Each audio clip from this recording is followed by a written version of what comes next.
Qué alegría saludarte. Te habla tu amigo Luis Fernando Manrique y te doy la bienvenida a tu programa Cómo vivir la vida con claves para la felicidad diaria. Transmitiendo desde los estudios de Zoom TV en la ciudad de Fresno, California. El tema para hoy lo he titulado La familia ideal. La familia ideal. El hogar, lo que debiera ser un refugio de amor, de formación, de santidad, hoy muchas veces es un escenario de ruptura, de peleas, de conflicto, de soledad, de heridas que se heredan de generación en generación. Mire, en Estados Unidos los hogares de parejas casadas pasaron de representar el 71% de todos los hogares en el año de 1970 a solo el 47% en el año 2022. Y esto son informes del censo hecho aquí en los Estados Unidos por el gobierno. Unos 23.6 millones de niños, aproximadamente 1 de cada 3 niños, vive en familias con un solo progenitor. Ese no es el plan de Dios para la familia. Esto significa que millones de niños crecen en contextos más frágiles, con menos estabilidad emocional y económica, con mayor riesgo de dificultades futuras. Pero más allá de las cifras y las estadísticas, la realidad diaria habla por sí sola. Matrimonios que conviven bajo el mismo techo, pero viven emocionalmente separados. Padres agotados, cansados, que aman a sus hijos, pero que casi no tienen tiempo ni energía para escucharlos, especialmente entre las familias hispanas. Hijos que buscan identidad y afecto en las pantallas, en amistades peligrosas. Y todo esto, pues, desencadenando terribles problemas. En lugar de encontrar un abrazo firme y tierno en casa, se refugian en los entretenimientos modernos. La Biblia presenta otra visión. La familia como idea de Dios no es un invento humano, por supuesto, es idea divina. No fue diseñada solo para sobrevivir, sino para reflejar el carácter de Dios, para formar el corazón, para preparar a las personas para la vida y para la eternidad. Eso es muy importante. En este programa vamos a responder 3 preguntas clave. Número 1, ¿cómo diseñó Dios a la familia? ¿Qué es eso de la familia ideal? Número 2, ¿qué dañó ese diseño? Y cómo hoy, pues, este daño está afectando a millones de personas. Y número 3, ¿cómo restaura Cristo la familia? De acuerdo a las decisiones que nosotros podamos tomar hoy. Este programa no está hecho para familias perfectas. Las familias perfectas no existen. Es para hogares como el tuyo, cansados, heridos, confundidos, pero dispuestos a decir, Señor, enséñame, transforma mi casa, transforma mi familia. Voy a entrar en el punto número 1. El diseño original de Dios para la familia. La familia no nace como un acuerdo cultural, ni como el acuerdo de un gobierno, ni como una respuesta económica, sino nace en el corazón de Dios. Para entender que es una familia sana, pues hay que volver al inicio, a los orígenes, a la creación. Dios dijo, no es bueno que el hombre esté solo. Cuando creó todas las cosas, dijo que todo era bueno, pero hubo algo que no era bueno, que el hombre estuviera solo. Vamos al libro de Génesis, el capítulo 2, el versículo 18. Génesis capítulo 2, el versículo 18. Dice Dios en su palabra, y dijo Jehová Dios, no es bueno que el hombre esté solo, le haré ayuda idónea para él. En un mundo perfecto, Dios declara que algo no es bueno. Pues lo que no es bueno es la soledad del ser humano. Eso refleja que fuimos creados para la comunión, para el compartir unos con otros, para pertenecernos unos a otros, para tener una misión compartida.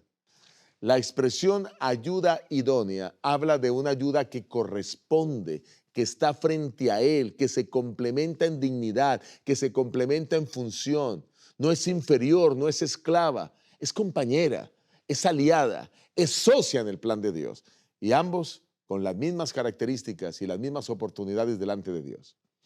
La imagen de Dios, Dios la hizo, pues, o la dio al ser humano. Génesis 1:27 así lo declara. Dice Génesis 1:27, y creó Dios al hombre a su imagen. A imagen de Dios lo creó, varón y hembra los creó. Así que la imagen de Dios está en cada individuo. Y la imagen de Dios está en esa relación de pareja. Varón y hembra fueron llamados a amarse, a complementarse, a servir juntos. En la familia ideal, cada miembro tiene dignidad sagrada que procede de Dios, porque porta la imagen del Creador. El hogar se convierte en un pequeño altar donde la forma de hablar, de corregir, de perdonar, de decidir, también es adoración. Por eso, humillar, manipular, despreciar a un miembro de la familia es en última instancia golpear la imagen de Dios en esa persona. Dios establece el pacto matrimonial como el fundamento del hogar. Por eso dice Génesis 2:24, por tanto dejará el hombre a su padre y a su madre y se unirá a su mujer y los dos serán una sola carne. Aquí se ve el modelo original y miren estas palabras que usa la Biblia. Dejará. Esta palabra muestra que la nueva familia tiene identidad propia. Honra a los padres, pero ahora como conforman un nuevo hogar, ya no viven bajo su gobierno emocional. Se unirá. Tiene que ver con adhesión, compromiso estable, no un contrato frágil que se rompe por conveniencia, como sucede hoy con muchos matrimonios. No, algo firme, fuerte, se unirá. En una sola carne. Esta expresión se refiere a unión física mediante la intimidad sexual, a unión emocional mediante a que ambos puedan experimentar el mismo sentir, se demuestren amor, ternura, afecto y apoyo todo el tiempo. Unión espiritual porque juntos están en una relación abierta con Dios, permitiendo que Él sea el centro del hogar, pero también unión en proyecto de vida. Un proyecto de vida compartido, donde hay sueños juntos, donde deciden cuántos hijos tener, donde trabajan juntos, donde consiguen una casa, donde se educan juntos y educan a los hijos, donde juntos deciden hacer inversiones, juntos deciden hacer negocios, etcétera, etcétera, etcétera. El matrimonio no es solo por conveniencia, es un pacto delante de Dios y ese pacto es el marco seguro donde los hijos crecen y se forman. Y aquí hay un elemento muy importante, es que Dios quiere que los esposos tengan una misión compartida. Miren, Génesis, cuando leímos ya Génesis capítulo 1, el versículo 28, bueno, leímos el 27, vamos a leer el 28, y los bendijo Dios y les dijo, fructificad y multiplicaos, llenad la tierra y sojuzgadla y señoread. Cuando el Señor dijo que llenen la tierra y sojuzgarla, lo convirtió el hogar en el primer, hizo una unidad de misión entre el hombre y la mujer y convierte el hogar en el primer centro educativo, espiritual y social del ser humano. Por eso la palabra del Señor habla con claridad que se fructifiquen, que se multipliquen. Desde allí se forman las generaciones capaces de reflejar a Dios y de impactar al mundo entero.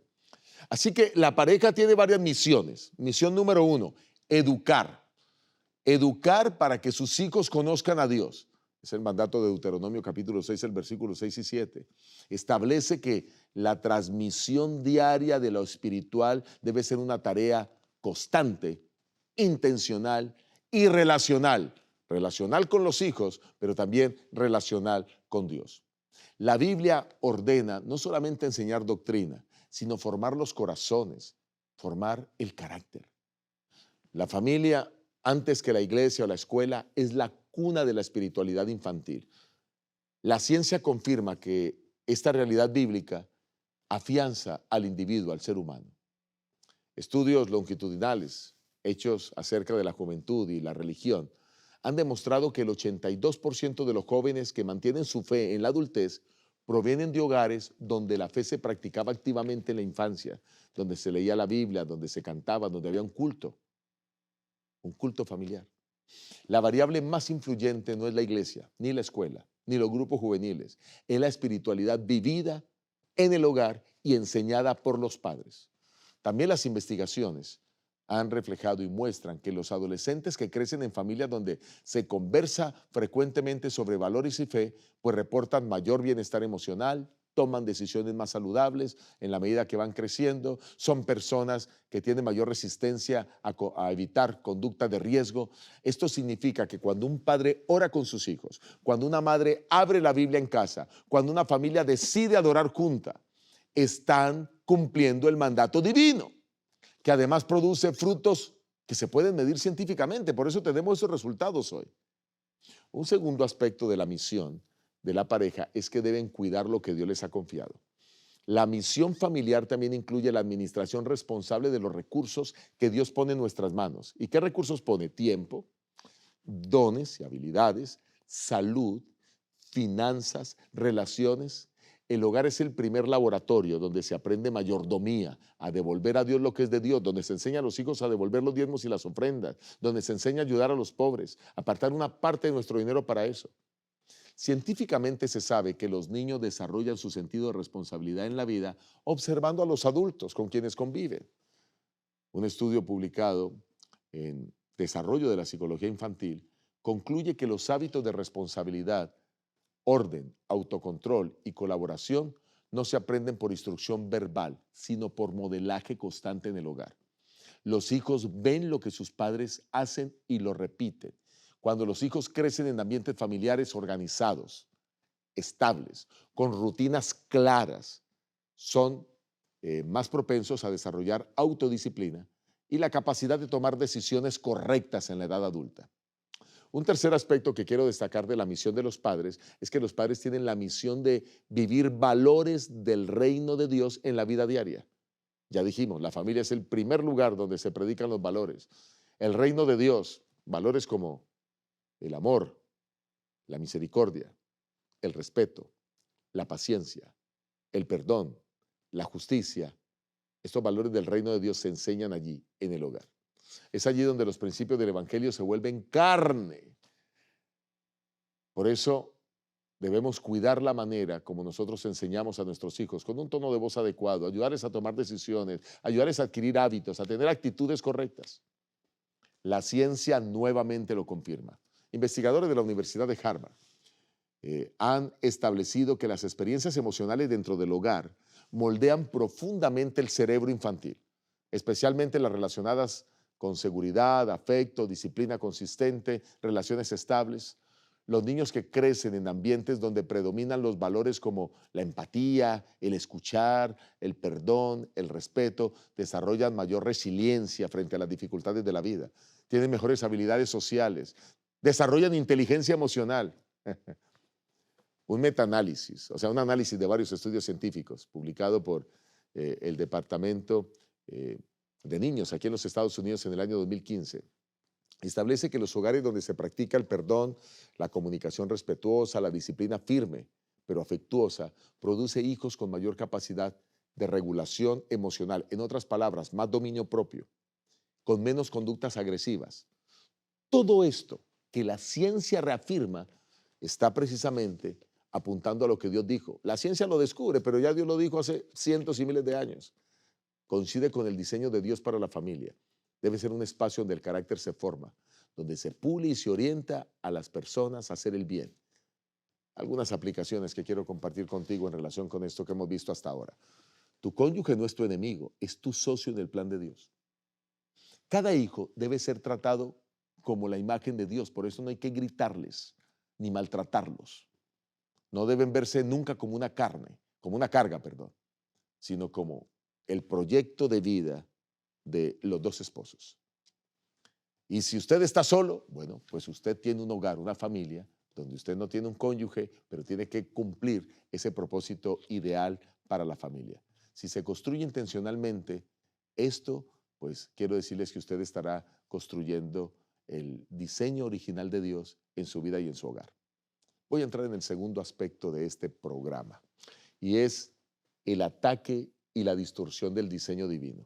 ¿Y quién lo produjo? Pues nada más y nada menos que Satanás. Satanás entendió que si lograba destruir la familia, golpearía la base misma de la sociedad, la base misma de la iglesia, la base misma del pueblo de Dios. Por eso el ataque comenzó en el Edén y continúa hasta hoy. Miren, del Edén, cuando el hogar se rompe y hay conflictos entre los esposos, pues viene el pecado. Se rompió la transparencia, se rompió la confianza, se rompió la unidad. Después de la caída se abrió una puerta a la vergüenza. Ahora sentían vergüenza de andar desnudos cuando antes no la sentían. Ahora vino miedo de Dios y se escondieron cuando antes hablaban con Dios cara a cara. Sus ojos fueron abiertos porque ambos conocieron que estaban desnudos, dice Génesis, el capítulo 3, el versículo 7. Se escondieron, se culparon entre sí. La mujer que me diste, esa mujer fue la que me hizo caer. Y ella, la serpiente. Miren, la ruptura con Dios trae consigo la ruptura entre el esposo y la esposa. Por eso es importante que Dios sea el centro del hogar. Cuando Dios no está allí, nace la desconfianza, nace la acusación, el orgullo toma fuerza, la competencia dentro del hogar se vive. Y entonces, ¿qué más vino? Pues vino el dolor, el querer dominar al otro. Eso se llama lucha de poder. Dios anuncia las consecuencias del pecado. Le dice por lo menos en Génesis 3:16 a la mujer, Génesis 3:16. Vamos a seguir aquí en el libro de Génesis que nos da el fundamento sobre el hogar. Génesis 3:16. A la mujer dijo, multiplicaré en gran manera los dolores en tus preñeces. Con dolor darás a luz los hijos y tu deseo será para tu marido y él se enseñoreará de ti. Tu deseo será para tu marido. No es un mandato divino para el abuso, sino es una descripción del daño. La lucha del poder, el control, la desigualdad, la violencia, todo eso ha venido como consecuencia del pecado. A lo largo de la historia, muchas culturas han usado este texto para justificar la opresión sobre la mujer, olvidando que en el principio Dios los creó en igualdad de dignidad, iguales ante Dios. Que Cristo nos llama a través de su palabra a someternos unos a otros en amor. Vamos a mirar ese texto, que es Efesios 5:21. Efesios 5:21, dice Dios en su palabra, Efesios 5:21, someteos unos a otros en el temor de Dios. Y luego dice que las casadas deben estar sujetas a sus maridos, pero esto precisamente lo dice el Señor para que evitemos que la imagen de Dios que Él quiere traer al hogar se rompa. Y entonces ahora viene la fragmentación familiar. Hoy muchos estudios coinciden en que los hijos que crecen en hogares muy fragmentados, con uno de los miembros o incluso padres separados, tienen mayor riesgo de ansiedad, de depresión, de problemas conductuales, de relaciones inestables en la adultez. A esto se suma que la infidelidad se ha normalizado y que ahora algunos creen que la infidelidad es algo normal, tanto en mujeres como hombres. Y algunos hijos tienen que ver a su padre con varias parejas o a su madre con varias parejas. También el tema de las adicciones, incluyendo la pornografía. Padres presentes físicamente, pero ausentes emocionalmente. Ya he hablado de eso en programas anteriores. Hogares donde todos miran una pantalla, pero casi nadie se mira a los ojos. Necesitamos tomar decisiones. Necesitamos reconocer el daño que está pasando en nuestros hogares, y todo porque Satanás introdujo el pecado y está atacando el hogar. Todo intento de dominar o de manipular en casa contradice el plan de Dios. El perdón en la familia no es opcional, es una medicina para el alma. No es posible tener una sociedad sana con hogares enfermos. La reforma verdadera empieza en casa y allí es donde debemos formar a nuestros hijos y a las futuras generaciones. El tercer aspecto que quiero tocar es la restauración del modelo familiar en Cristo. Miren, el Evangelio no solo restaura individuos, restaura hogares. Cristo viene a sanar corazones. Cristo viene a salvar familias. Cristo redefine el amor en el matrimonio. Efesios capítulo 5, versículo 25. Efesios 5, 25, dice el Señor: maridos, amad a vuestras mujeres, así como Cristo amó a la iglesia y se entregó a sí mismo por ella. El modelo divino no es el machismo, ni el silencio, ni la frialdad, sino la entrega sacrificial por el otro. El esposo es llamado a amar como Cristo, protegiendo, no controlando, escuchando, no imponiendo, sirviendo, no exigiendo. Al mismo tiempo, pues la esposa tiene una labor que cumplir, y la esposa, como lo registra 1 Pedro 3, 1 al 4, su influencia espiritual es importante, su carácter manso, pero firme. Ella debe ganar a su esposo con amor, con palabras tiernas, no con recriminaciones y críticas. Por eso la Biblia habla del sometimiento mutuo, como ya lo vimos en Efesios 5:21. Someteos unos a otros en el temor de Dios. Miren, antes de hablar de roles y de funciones en el hogar, la Biblia presenta un principio en el hogar cristiano, y es que nadie es dueño de nadie. Todos se deben sujetar a Cristo y deben someterse unos a otros, servirse unos a otros. Donde Cristo reina, se corrige sin humillar, se confronta el pecado, se restaura al pecador. El poder no puede ser usado para dominar, sino para levantar al más débil.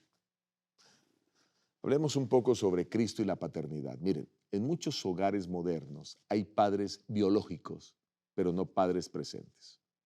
La Biblia llama al padre a un nivel más alto, a estar pendiente de sus hijos, a corregirlos. Miren lo que dice Efesios, el capítulo 6, el versículo 4. Efesios 6, 4. Y vosotros, padres, no provoquéis a ira a vuestros hijos, sino criadlos en disciplina y la amonestación del Señor. Este texto está hablando de presencia emocional. Este texto está hablando de límites claros y coherentes, de enseñanza espiritual constante. La paternidad y la maternidad cristiana son ministerios sagrados. Ahora, también la Biblia nos habla de que debe haber restauración intergeneracional entre padres e hijos. Miren esta promesa maravillosa de Malaquías, el capítulo 4, el versículo 6, una profecía que debe cumplirse en nuestros hogares. Malaquías capítulo 4, versículo 6. Dice Dios en su palabra: Él, Dios, hará volver el corazón de los padres hacia los hijos y el corazón de los hijos hacia los padres, no sea que yo venga e hiera la tierra con maldición. Cuando Dios está en el centro, pues hay reconciliación. Los hijos aprenden a orar, a honrar a sus padres a pesar de ser imperfectos. Y los padres entienden que deben amar a sus hijos a pesar de ser imperfectos, en el amor en Cristo. Miren, algunas aplicaciones que quiero compartir con ustedes aquí rápidamente. El cambio en casa no empieza exigiendo al otro, empieza entregando su propio carácter a Cristo y entregándose a los demás. El liderazgo espiritual del esposo debe parecerse más al de Cristo que a cualquier modelo cultural. No tomes lo que otros hacen, sino toma lo que Dios enseña. La labor espiritual de la esposa y de la madre es tan sagrada como la de un predicador en el púlpito. Cada vez que una familia ora junta, está colaborando con el plan profético de Dios que ya vimos en Malaquías para los últimos días. Y es que los padres y los hijos deben unirse. Por eso tenemos que volver a la palabra. Y en estos pocos minutos que nos quedan, quiero hablar del último aspecto. Hay algunos pasos prácticos para vivir el diseño de Dios en la familia. Número 1, levanta el altar familiar. Levanta el altar familiar. Deuteronomio capítulo 6, versículos 6 y 7. Aunque ya lo cité, no lo leímos. Quiero que lo leamos ahora. Así que vamos a leerlo. Deuteronomio, el capítulo 6, versículos 6 y 7. Miren lo que dice Dios en su santa palabra en Deuteronomio y la importancia de poder tomar tiempo en familia. Deuteronomio capítulo 6, versículos 6 y 7. Escucha. Y estas palabras que yo te mando hoy estarán sobre tu corazón. Y dice el 7. Y las repetirás a tus hijos y hablarás de ellas estando en tu casa y andando por el camino y al acostarte y cuando te levantes. Oye, qué cosa tan poderosa. Necesitamos orar en familia, breve, pero al punto, concretamente, constantemente. Necesitamos repetirles a nuestros hijos que amen a Dios con todo el corazón. Debe haber una lectura bíblica sencilla cada día. ¿Qué nos pide Dios con esto? Pues lo que nos pide es que nosotros debemos preparar a nuestros hijos, formarlos espiritualmente en casa. Y debe ser todos los días, a levantarse, al acostarse. Traer los conflictos a Dios. No queremos que los conflictos nos separen, sino que los conflictos antes sean la oportunidad para salir adelante. Un hogar que ora regularmente desarrolla una atmósfera espiritual que protege el corazón, que limpia de tensiones. Hay que volver a poner el pacto matrimonial en su lugar, en el centro.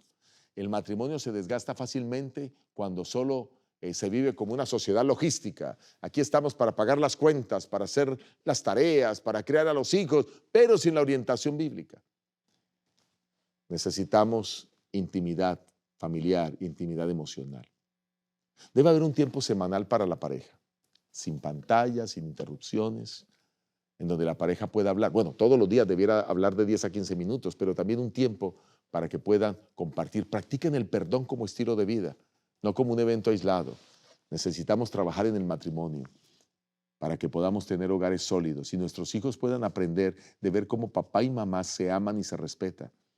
Hay que sanar la relación, tener un equilibrio guiado por Dios entre los miembros de la familia. Gracias por haber estado hoy con nosotros en Cómo Vivir la Vida y poder aprender lecciones de vida que te ayudarán a alcanzar el más alto nivel de calidad de vida. Dios te bendiga. Te espero en el próximo programa.